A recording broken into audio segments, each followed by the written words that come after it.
Boa tarde aos irmãos mais uma vez e dar-lhes uma boa-vinda, participar deste culto online e podermos ter o privilégio de, apesar da situação na qual nos encontramos, podermos ter comunhão, podermos ter um tempo da palavra e de louvor ao Senhor. E vamos abrir a palavra e vamos ir juntos ao capítulo 3 da segunda carta do apóstolo Pedro. Capítulo 3 da segunda carta do apóstolo Pedro. E vamos ler dos versículos 11 ao versículo 13. Mais uma vez, segunda carta do apóstolo Pedro, capítulo 3, e vamos ler versículos 11 ao versículo 13. Diz assim: Havendo, pois, de perecer todas estas coisas, que pessoas vos convém ser em santo trato e piedade, aguardando e apressando-vos para a vinda do dia de Deus, em que os céus em fogo se desfarão e os elementos ardendo se fundirão. Mas nós, segundo a sua promessa, aguardamos novos céus e nova terra, em que habita a justiça. Vamos orar. Senhor, mais uma vez te queremos pedir a tua bênção, que a tua palavra, Senhor, possa realmente penetrar o mais profundo do nosso ser. Que o Espírito, Senhor, encaminhe cada palavra destes versículos e que fiquem no nosso coração, para que tu, Senhor, nos des alegria, nos des paz, que a nossa esperança seja fortalecida e que possamos viver vidas piedosas. Queremos pedir isto em nome de Cristo Jesus. Amém. E como os irmãos sabem, tenho estado a falar da segunda vinda de Cristo. Hoje é a terceira e última mensagem neste tema.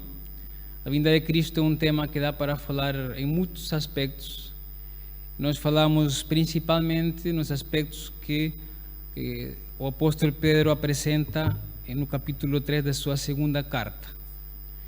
Há muitos outros aspectos nos evangelhos, em outras cartas também de Paulo e no Apocalipse, mas nós ficamos somente a ver o que está aqui neste capítulo. A segunda vinda de Cristo é prometida em várias passagens da Escritura, e eu gostaria somente de lembrar uma, que quando dois varões dizem aos apóstolos e outras pessoas que estavam a presenciar a ascensão de Cristo, estes dois varões disseram: esse é Jesus que de entre vós foi recebido em cima, no céu, há de vir a si, como para o céu o vistes vir. Atos 11, versículo 11. Essa promessa mantém-se hoje também como o fundamento da esperança da Igreja de Cristo. No capítulo 3, irmãos, nós já falamos dos versículos 1 ao 7, falamos da segunda vinda de Cristo e a criação. São duas doutrinas muito relacionadas nos versículos 1 ao versículo 7. Esta criação é sustentada por Deus e é guardada para esse dia final. Entre os versículos 8 ao versículo 10, nós vimos a segunda vinda e o caráter de Deus. Um Deus atemporal, um Deus que não está a demorar, simplesmente está a dar uma oportunidade aos homens para se arrependerem dos seus pecados, antes de chegar aquele dia onde realmente já não haverá mais oportunidade de arrependimento. Hoje vamos ver nesta passagem a maneira em que a vinda de Cristo, essa esperança que nós temos, sensibiliza, afeta ou influencia a nossa vida cristã no dia a dia. E respondendo assim à pergunta: o que devemos fazer enquanto esperamos ao Senhor? qual é a maneira certa de esperar a Cristo. Por isso coloquei o título desta mensagem, A Espera do Dia de Deus. A passagem começa dizendo uma frase, é bastante chocante, bastante dura, uma frase que poderá às vezes nos arrepiar e diz: havendo pois de perecer todas estas coisas. É uma lembrança do versículo anterior, onde a palavra diz que os elementos ardendo se desfarão e a terra e as obras que nela há se queimarão. Esta declaração do apóstolo Pedro realmente nos faz de alguma maneira sentir algum tipo de tremor, algum tipo de perda de fé nesta criação na qual nós vivemos hoje. Agora, isto continua, e por causa desse perecer da criação atual na qual nós estamos hoje, o cristão considera o que está a seguir no versículo. E vamos ler o fim do versículo 11 e vamos entrar também no versículo 12. E diz: que pessoas vos convém ser em santo trato e piedade, aguardando e apressando-vos para a vinda do dia de Deus. O apóstolo Pedro coloca dois aspectos da vida cristã que devem ser vividos na nossa espera da vinda de Cristo. O primeiro é a santidade e o segundo é a piedade. Quando nós falamos em santidade, nós entendemos que é pureza de Deus, um Deus sublime, um Deus também, podemos utilizar o termo imaculado, que não tem nenhuma falha, nenhum pecado. A santidade, se há um dicionário bíblico, é o cerne do caráter de Deus. Quando nós vemos nas narrativas do Antigo Testamento, podemos ver que quando Deus se apresentou a homens como Moisés e Josué, Deus diz: tira o calçado, porque o lugar onde tu estás é santo, por causa da presença de Deus. Também temos alguns episódios como Isaías, capítulo 6, versículo 3, quando o profeta está numa visão e o que é dito no céu é: santo, santo, santo é o Senhor dos exércitos. Realmente é um atributo que nos faz sentir mais pecadores, né, do que já somos, mas nos faz sentir ainda mais sujos. Agora, a santidade é um atributo que, por muito sublime que seja, Deus decidiu partilhá-lo com o seu povo. Nós sabemos que há atributos que Deus partilha e outros que não. Por exemplo, a onipresença de Deus é realmente algo que só lhe pertence a Ele, o Todo-Poderoso. Mas a santidade aparece na Escritura como algo, um atributo divino, mas também como algo partilhado ao seu povo. Em várias passagens, Deus diz que também o povo deve ser santo. Diz: santos sereis, porque eu, o Senhor, vosso Deus, sou santo, dizia o Senhor ao povo de Israel em Levítico 19, versículo 2. Mas também no Novo Testamento, o apóstolo Pedro, na primeira carta, diz: mas, como é santo aquele que vos chamou, sede vós também santos, em toda a vossa maneira de viver. Este caráter do Senhor, para nós, é um mandamento. Não é uma opção para a vida cristã ser santo. É um ato de obediência ao nosso Senhor. O segundo aspecto que o apóstolo Pedro coloca aqui é a piedade. Algumas traduções também dizem devoção, zelo religioso, e entendemos que é uma postura de uma pessoa que ela é devota em relação a viver a sua fé. Poderíamos dizer que uma pessoa com zelo nas boas obras. Se alguém um dia tem interesse em aprofundar a questão da piedade, pode ler, por exemplo, a primeira carta do apóstolo Paulo a Timóteo, que várias vezes ele diz que a piedade é uma das características principais do cristão. Diz que a doutrina, quando ela é estudada de maneira certa, nós nos tornamos pessoas piedosas. O oposto poderia ser uma pessoa dogmática. Ela só está interessada na doutrina, mas não tem interesse na vivência dessa doutrina. Então é assim como nós, irmãos, esperamos a vinda de Cristo, vivendo em santidade e piedade. Agora, o versículo que está a seguir, versículo 12, o início, tem várias traduções. E diz a minha: aguardando e apressando-vos para a vinda do dia de Deus. Algumas versões dão uma outra sugestão, que dizem aguardando e apressando a vinda do dia de Deus. É daqueles versículos onde o mundo evangélico divide-se, não é?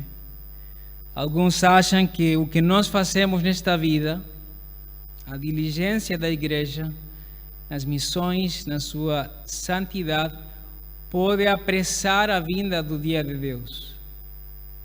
Outros não acreditam nisso. Eu sou um deles. Eu não acredito que seja possível a igreja de Cristo apressar a vinda do dia de Deus por causa de uma frase de Cristo Jesus em Mateus 24, versículo 36, que diz: daquele dia e a hora ninguém sabe. E parafraseando diz: somente o Pai. Dá a entender que há um dia pontual, marcado no calendário divino, para enviar a Cristo por segunda vez. Então, se é assim, irmãos, o que significa esse aguardando e apressando-vos para a vinda do dia de Deus? Deixem-me dar uma sugestão de interpretação aqui. O que posso entender nesta passagem é o seguinte: eu aguardo a vinda do dia de Deus e me apresso a viver em santidade e piedade. Eu vou ao encontro desse dia com o meu estilo de vida. Deixem-me dar uma ilustração para ajudar também a esclarecer esta frase que é traduzida de várias maneiras. Imaginem-se que um dia somos convidados a um casamento. Um amigo, um familiar nos convida a um casamento. Nós temos a data e a hora. E quando nós recebemos o casamento, uma pessoa diligente, ela vai começar primeiro a marcar a data, vai ver em que mês do ano é o casamento, vai ir ver a sua roupa se tem algo adequado para a ocasião, se calhar até vai experimentar se não aumentou alguns quilos ou diminuiu alguns quilos. E uma mulher vai marcar o cabeleireiro para fazer a maquilhagem, um penteado. O homem, por regra, às vezes, aqui em Portugal, tem a linda tradição de fazer alguma combinação, se possível, entre a roupa, entre a gravata e o vestido da sua esposa. Então, estas pessoas que têm esta atitude para esse casamento estão a apressar-se para esse dia. Agora, essa diligência muda a data do casamento? Não muda a data, nem a hora, nem o dia. Esse dia já está marcado no ano. Imaginem também o nascimento de uma criança. As irmãs que são mães, receberam uma data estimada só de quando podia chegar aquele dia, mas às vezes as crianças antecipam-se. Então, uma mãe diligente não vai esperar até estar na semana 38 para começar a fazer o que é necessário em casa e etc. Não.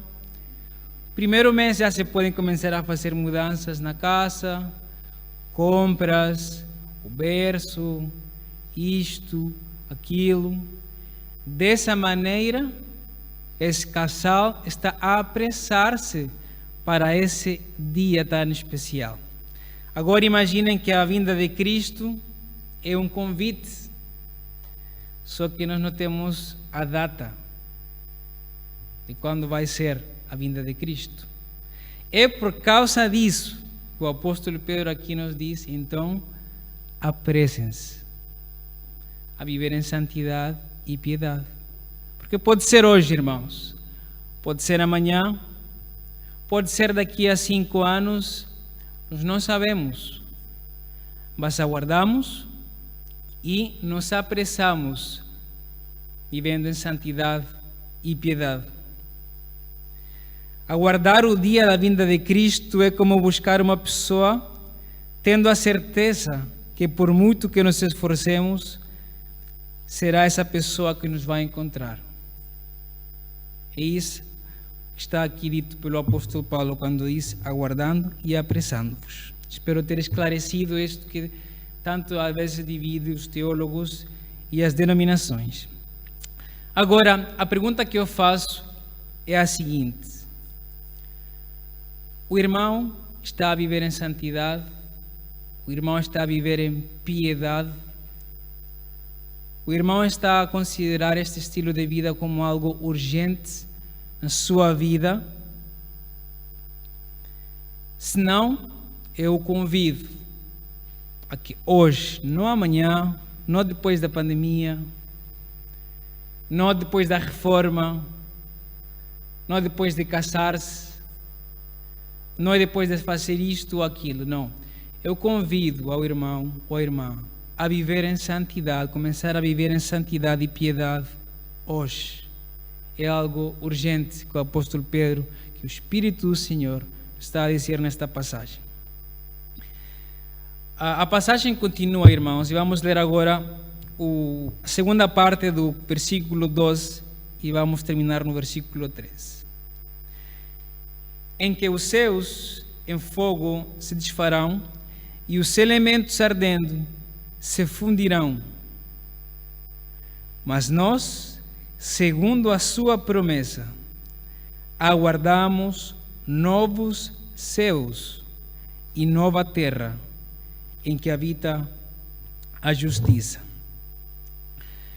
Neste capítulo, é curioso ver que, por quarta vez já, o apóstolo Pedro nos lembra de que a criação na qual nós estamos hoje perecerá.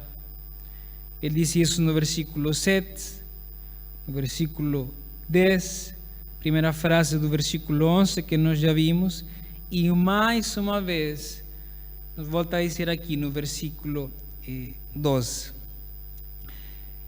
É uma ênfase que nós não podemos ignorar. Isto é por causa de uma filosofia que existia de que o mundo, como existe hoje, é de alguma maneira eterno. No primeiro século e ainda hoje existe essa teoria. Pedro quer dizer bem claro e deixar bem claro que essa não é uma postura cristã. Este mundo, por mais que nos esforcemos, por mais que os movimentos de manutenção da criação se esforcem, que façamos o possível para mantermos a criação minimamente arrumada, mantendo a nossa cidadania, em não deixar lixo, etc. A criação, irmãos, perecerá. O nosso coração não pode estar nesta criação, por mais que a cuidemos, por mais que a consideremos importante para o sustento da vida. Não ficará para sempre. Agora, o cristão, segundo esta passagem, ele tem a sua esperança numa outra criação. Por isso o apóstolo Pedro diz, mas nós, ou seja, a igreja, ou seja, apesar de isso, apesar de que a criação perecerá, apesar de que Deus enviará fogo divino a este mundo, nós temos a nossa esperança. Diz, aguardamos novos céus e nova terra, em que habita a justiça. Acho importante destacar a palavra justiça neste versículo. Várias passagens na Escritura nos falam do céu. Nós podemos ver vários aspectos do louvor no céu, da igreja que está já na glória. Contudo, este texto destaca uma palavra, um atributo da nova criação, que é a justiça. Também pode ser entendida como retidão. Nós hoje temos um conceito de justiça muito relacionado somente à parte legal do dia a dia, não é? Mas na verdade é que justiça é retidão, andar pelo caminho certo, uma pessoa justa. E essa é a característica que coloca aqui o apóstolo Pedro em relação aos novos céus e à nova terra. Agora, minha pergunta é a seguinte para o irmão: o que lhe chama a atenção para ir ao céu? Sabe, nós podemos querer ir ao céu por motivos errados. Mas para o cristão, basado nesta passagem, nós desejamos o céu porque ali se vive em retidão, sempre.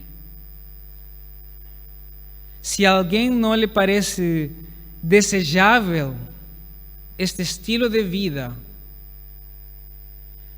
na sua imaginação criou um céu que não existe e não está basado na Escritura. Porque isso, a justiça, nos chama a atenção a nós e nos diz que vocês também devem viver em justiça e piedade antes de vir para cá.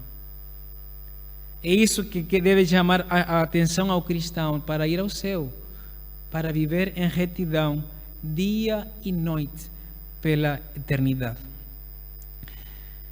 Quando nós, irmãos, pensamos na santidade, na piedade, na justiça, na esperança,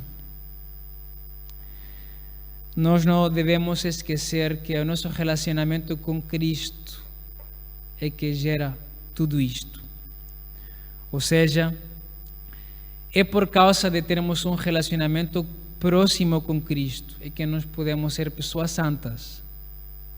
Santidade não é uma coisa pela qual eu me esforço cumprindo alguns rituais, tendo alguns hábitos.